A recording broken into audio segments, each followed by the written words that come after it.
বিসমিল্লাহির রহমানির রহিম। আমার পিছনে এটা হচ্ছে প্যানাসোনিক ব্র্যান্ডের ইনভার্টার এসি, অনেক পুরনো একটা এসি।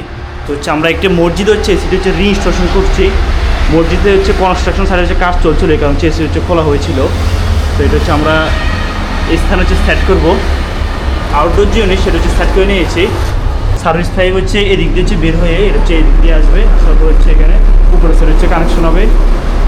সার্ভিস পাইপ হচ্ছে আমরা সুন্দরভাবে হচ্ছে র্যাপিং করে নিব। র্যাপিং করার পর হচ্ছে এখানে সুন্দর হচ্ছে ক্লাম দিয়ে হচ্ছে এটাকে উপরের অংশ হচ্ছে সেট করে নেব। এটা দীর্ঘদিন যাবৎ বন্ধ ছিল।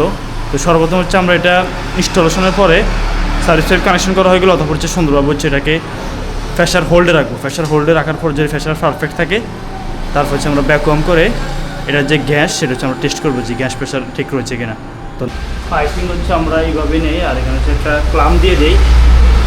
এই পাশে হচ্ছে অ্যাড হবে, এখানে হচ্ছে জ্বালাই করতে হবে।